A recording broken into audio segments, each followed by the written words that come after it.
السلام علیکم دوستو، بہت مزے کی بات ہے، لیکن ایک چیز یہ بھی ہے کہ ہمیں روزگار کی وجہ سے شاید اب ویسے بھی تھوڑا سا کم ہی انٹریکشن ہوتا ہے ہمارا، اور اس کے بعد شاید تھوڑا گیپ زیادہ ہو جائے۔ لیکن وہ کیا کہتے ہیں کہ کشتی بھی وہاں آ کے ڈوبی جہاں پانی کم تھا۔ جب ہمیں غم روزگار کی فکر لاحق ہوئی تبھی خان صاحب نے فائنل کال دے دی۔ تو یہ جو خان صاحب کی فائنل کال ہے، اس پہ اگلے ویلاگ میں بات کرتا ہوں میں۔ اس سے پہلے ایک چھوٹی سی ہنسی مذاق والی ویڈیو ہے، اس کو آپ غور سے دیکھ لیجئے گا۔ سب سے پہلے تو خواجہ آصف پہ بات کرتے ہیں، بلکہ خواجہ آصف کو بھی چھوڑیں، سب سے پہلے عزت مآب ہمارے نہایت ہی قابل احترام، بلکہ پاکستان میں سب سے زیادہ قابل احترام D G I S P R صاحب نے ایک بیان دیا کہ پی کے میں جو معدنیات ہیں، جو قدرتی ذخائر ہیں، وہ پورے پاکستان میں، صرف کے پی کے میں نہیں ہے، اور یہ اللہ تعالیٰ کی دین ہے، اللہ تعالیٰ کا کرم ہے۔ یہ کوئی پیدائشی ساتھ لے کر نہیں آیا، نہ ہی کوئی اسے جہیز میں لے کر آیا۔ بالکل بجا فرمایا، یہ کسی کا ذاتی مال نہیں ہے، یہ کوئی جہیز میں بھی لے کے نہیں آیا۔ لیکن پوچھنا یہ تھا کہ یہ جو خرچ کر رہا ہے، کیا وہ پیدائشی لے کے آئے ہیں؟ کیا وہ جہیز میں لے کر آئے ہیں؟ جو خرچ کرنے والے ہیں وہ کس نظریے سے اس کو خرچ کر رہے ہیں؟ کیونکہ یہ نہ پاکستان پر لگ رہا ہے، نہ عوام پر لگ رہا ہے۔ تو دیکھیں، پی آئی اے سیل ہونے کے قریب ہے، پاکستان کے بہت سارے ادارے بکنے کے قریب ہیں، پاکستان کا قرضہ روز بروز بڑھتا جا رہا ہے، غریب عوام مہنگائی کی چکی میں پستے جا رہے ہیں، لیکن کوئی پرسانے حال نہیں۔ یہ جو قدرتی وسائل ہیں، یہ جو اللہ تعالیٰ کے اس ملک پہ کرم ہے، انعام ہے، وہ چند خاص لوگوں کو ہی کیوں ملتا ہے؟ اس ملک میں اگر بقول آپ کے اتنے زیادہ معدنیات ہیں، قدرتی وسائل ہیں، جن سے پاکستان مالا مال ہے، تو اس کا اثر غریب لوگوں پر کیوں نہیں ہوتا؟ جو کہ پاکستان کی میں سمجھتا ہوں 95% یا تھوڑا سا ہم سیف سائڈ کر کے 90% لوگ جو ہیں وہ غربت یا کم سہولیات کی زندگی گزار رہے ہیں۔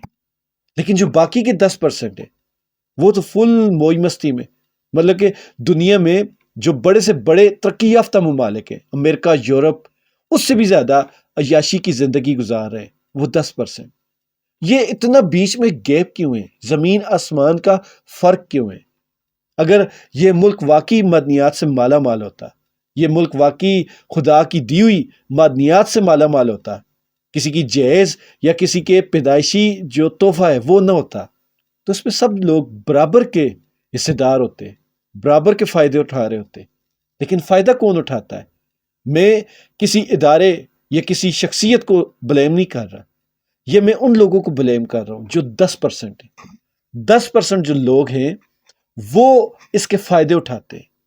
ان سرکاری ملازمین، سرکاری افسروں کو دیکھ لیں، ابھی جج حضرات کی تنخواہیں بڑی ہیں، ان کو دیکھ لیں، 25-25 لاکھ ماہانہ، 25-25 لاکھ ماہانہ، پھر 10 لاکھ تو نارمل ہے، مطلب بہت سارے ایسے عہدیدار ہیں جن کی 10 لاکھ ہے، اور پاکستان میں کئی ایسے لوگ ہیں جن کی ماہانہ 10,000 بھی نہیں بنتی، مشکل سے بنتی ہے، 20,000، 25,000، 15,000، یہ تو ایوریج نکلتی ہے۔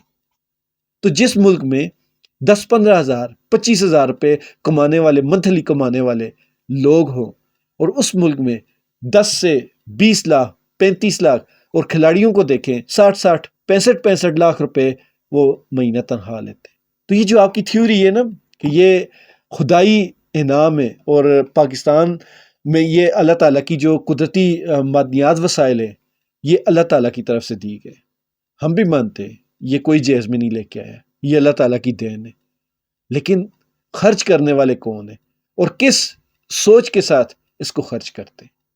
دوسری ہماری جو ویڈیو ہے وہ خواجہ آصف صاحب کی ہے، مجھے پتہ نہیں، میں نے ریسرچ بھی نہیں کی کہ کہاں کی ہے، لیکن خواجہ آصف صاحب ایک میٹرو میں سفر کر رہے ہیں، اور ایسے بالکل منہ چھپا چھپا کے وہ بالکل ڈرے ڈرے سے سفر کر رہے ہیں، اور ان کے پیچھے ایک بندہ ان کی ویڈیو بنا رہا ہے، اور شاید خواجہ صاحب کو یہ پتہ ہے کہ میری ویڈیو بن رہی ہے، اسی وجہ سے وہ منہ چھپا رہے ہیں، اور وہ سیٹ پر بھی نہیں بیٹھے ہوئے، وہ اس ٹرین میں کھڑے ہوئے ہیں۔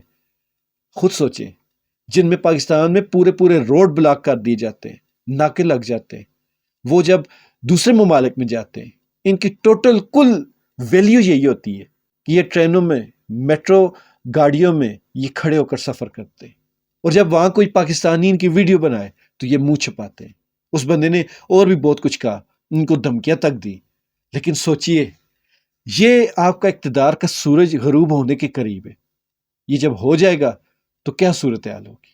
آپ کہاں جائیں گے؟ کہاں دنیا کے کس کونے میں چھپ جائیں گے؟ آپ نہیں چھپ پائیں گے، کیوں کہ اس بار آپ نے بہت بڑا ظلم کیا، اور یہ ظلم لوگ بھولنے والے نہیں۔ باقی بھی اور لوگ جو ہیں، مجھے تو ہنسی ان لوگوں پر آتی ہے کہ جن کے بڑے بڑے لیڈر تو بھاگ جائیں گے، ملک چھوڑ کے چلے جائیں گے، لیکن ان کے جو چمچے خرچے ہیں، وہ جو پیچھے رہ جائیں گے، ان کا کیا بنے گا؟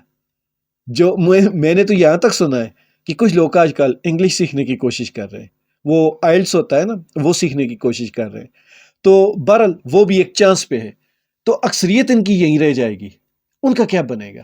یہ سوچنے والی بات ہے۔ ڈیجیٹل دور ہے، بندے ڈھونڈنا مشکل نہیں ہے، اور بندے کہاں کہاں ہیں وہ بھی ڈھونڈنا مشکل نہیں ہے۔ تو یہ سوچ سمجھ کر فیصلے کرنے کا تو وقت گیا۔ وہ جو اقتدار کی اکڑ تھی وہ بس چند دنوں کی مہمان رہ گئی۔ زندگی اور موت بھی یہی ہے، ایک دن اچانک انسان کو پتہ لگے گا کہ میری مہلت ختم ہو گئی، پھر انسان افسوس کرے گا، ہائے زندگی میں نے کچھ بھی نہیں کمایا۔